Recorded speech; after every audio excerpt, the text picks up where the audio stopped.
Ethiopia is at the fore of an African military trend that's seeing armed drones become a more popular military choice across the continent. In the aftermath of 9/11, Afghanistan became the furnace of drone use and advancement spearheaded by the US. However, because the United States is unwilling to share the technological advancement used in its Reaper and Predator drones, other countries such as Turkey have stepped in to fill the void. While such drones are not as developed as those used by the military, they're nonetheless proven to be effective weapons in battles such as Ethiopia's, which has been ongoing since November 2020. Ethiopia's use of armed drones is part of a bigger trend in Africa and around the world, particularly in so-called backwater wars, conflicts that don't immediately affect or interest the West. The Turkish Bayraktar TB2 armed drone has seen action in the Azerbaijani conflict of Nagorno-Karabakh as well as battles in western Libya and northern Syria. At the start of the year, Wim Zwijnenberg, a drone specialist for Dutch peace organization PAX, who has been following the war in Ethiopia, told Agence France Presse, "I believe Ethiopia is indeed the heaviest user of drones on the continent at the moment. There were indications from the beginning of Ethiopia's conflict that the government was looking for drones by contacting overseas vendors. Due to the government-imposed lockdown and communications blackout, it has been extremely difficult for journalists and other agencies to gain access to Tigray and verify the authenticity of events on the ground.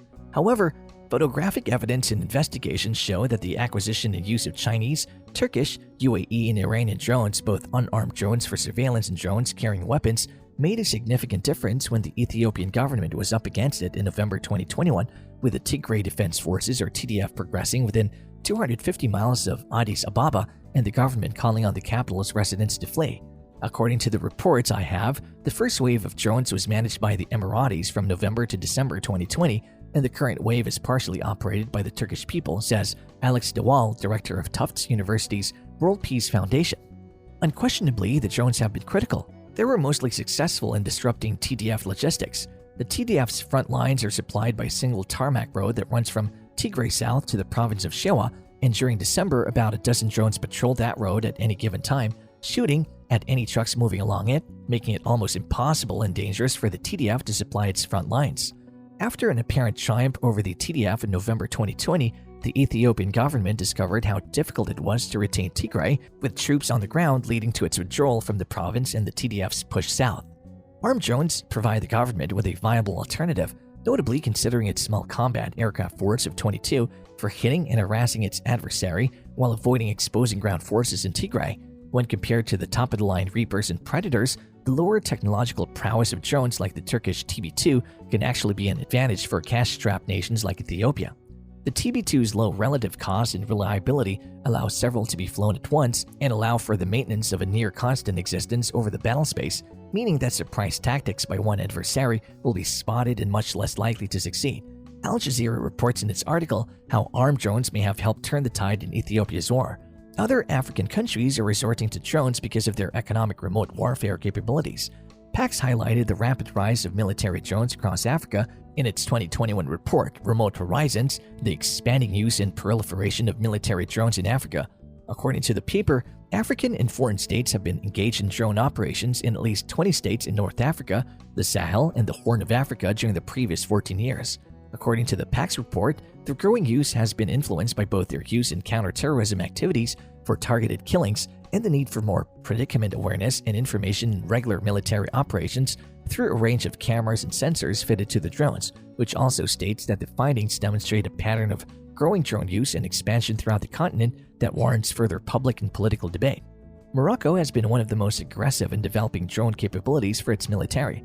According to the Defense Post, a US-based independent security and defense news publication, Morocco's Royal Armed Forces or FAR signed a contract with Turkey to purchase 13 Bayraktar TB2 combat drones. The purchase occurred a year after the North African country bought 3 Heron reconnaissance drones built in Israel.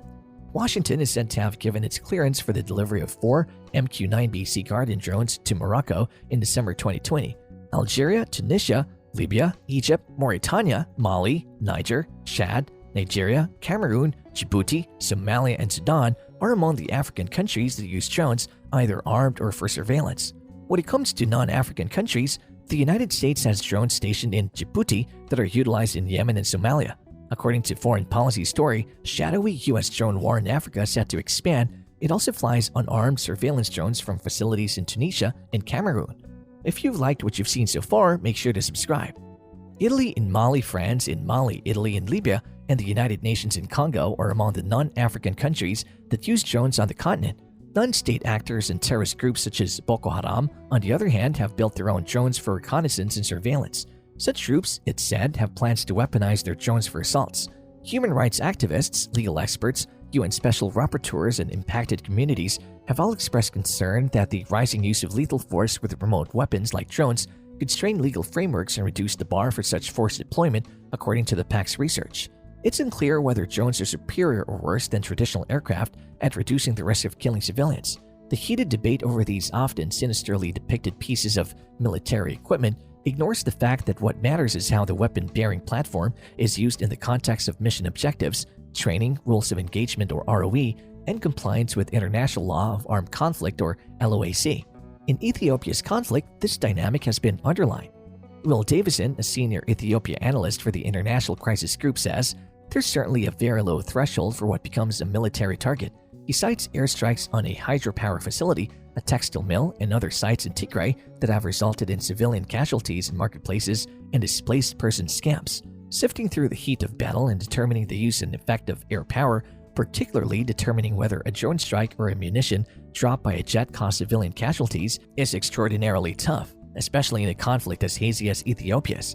A lack of openness is a common theme when it comes to other African countries that use drones.